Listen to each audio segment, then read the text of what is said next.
to Granny Peach's Kitchen with Chris and Blair. Today we're making homemade banana nut bread. Today's ingredients are 2 cups of flour, 4 ripe bananas, 2 sticks of butter, 3/4 cup of buttermilk. If you don't use the buttermilk, you can use yogurt, and you can use a 1/2 cup of yogurt as opposed to the 3/4 cup of buttermilk. We have 1 teaspoon of baking soda, 1/4 teaspoon of salt, a 1/2 teaspoon of cinnamon, 1 teaspoon of vanilla extract, 3/4 cup of brown sugar packed, 2 large eggs, 3/4 cup of walnuts, and we're going to break those up real fine with a knife. And I'm going to show you how to mash the bananas because all 4 of those bananas have to be mashed. So you can just take a fork, and this can be done very easily. We're going to start by our process by taking the brown sugar and butter and blending it very well, as we do with all of our videos. We start with the sugar and butter. And basically, you just mash these up real good because you're going to add them in as we go. So that's what we mean when we say mash the bananas. So we're going to mash all 4 of the bananas, and then we're going to come back and show you the rest of the process. So I'm back with the butter and sugar mixture. I'm going to mix these up while we're off camera. That's 3/4 cup of brown sugar, 2 sticks of butter. We have our dry ingredients, which is the flour. I put 2 cups and 1/4 cup of flour. I did 1 teaspoon of cinnamon, 1 teaspoon of baking soda, a 1/4 teaspoon of salt, and I'm going to mix those together. Whisk those together so we'll have all of our dry ingredients together.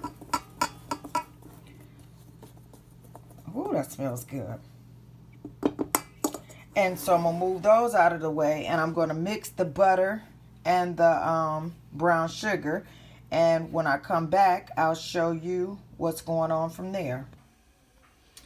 This is what your butter and sugar mixture will look like. Then we'll mix in 1 egg at a time. These are large eggs, so you mix those 1 at a time. And when we get finished with the eggs, we'll come back and show you what it's looking like from there. Both eggs are in. You got to put the vanilla in. Make sure you get all of the vanilla in and mix it up. Now, you know, this mixture is very easy. You don't need a hand mixer. You can get one for $10 to $20, but if you don't have one, a whisk will be fine, and you can get those at the Dollar Tree. I mean, it doesn't matter where you get them from. It's just so you can mix your stuff up. Before hand mixers came out, our parents was mixing them with whisk. So we'll be right back. At this point, we've done the vanilla. We're going to add in the buttermilk and then the dry ingredients. And finally, we're going to do the bananas. I did the buttermilk. I did all of the buttermilk, and then I did 1/2 of the flour. Make sure that you're turning your bowl as you're mixing it up. And then you're turning your other 1/2 of your flour mixture. And we're going to mix that up and come back and let you see what it looks like. And then after we mix that, we're going to put the bananas in last. Well, not last, because the nuts we're going to fold in. This kind of looks like cookie dough. That's the consistency that you're going to get before we add in the bananas. And now we're going to add in all of the bananas. It's 4 bananas here. We're going to add those all in. And then mix that up real well.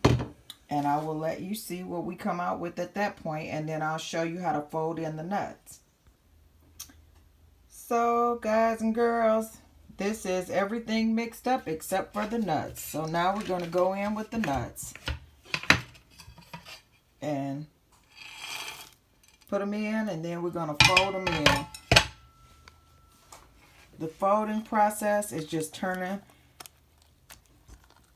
it around and mixing it up where you're not over mixing. And you get them all mixed in real good. And then the next thing you'll do is go in with your coated pan. You can either use Baker's Joy, or you can do as I do and do the, I prefer the extra protection. I do the Crisco or butter and then flour, old fashioned. So I'll be back to let you see what the final resolution is once we get all of this in the pan. So guys, here's our pan all made up with the Crisco and the flour. We put the Crisco on really good, not overly, and then we took the flour and we floured the pan after we got up the excessive oil from Crisco. Then we're going to take our mixture, our banana nut mixture, and pour it over in the pan. This was a pan that my kids bought me. You can use a loaf pan if you have one. You can use a glass pan if you have one to go in the oven. You can use any pan you choose. I'm going to use this particular pan because my kids bought this for me as a gift, so I want to try it out. Thanks, and we'll be right back. Well, we got it in the pan. We're going to stick it in the oven on 350, and we'll let you know how long it took once it comes out, because we want to make sure that it's toothpick ready when it comes out.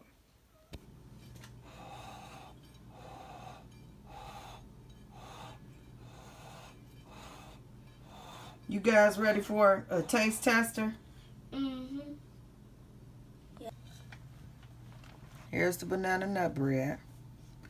See how moist that is?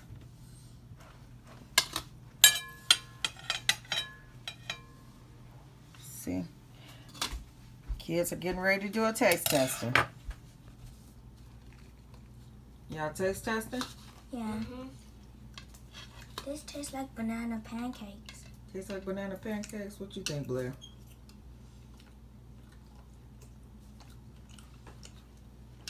The same thing. You think it tastes like granny pancakes or banana pancakes? Yeah. Okay, guys, that's a close-up look again. And Auntie Nada's pancakes. That's right. Auntie Nutta had the best pancakes. That's who taught me. So you guys want to ask the people something? Like and subscribe.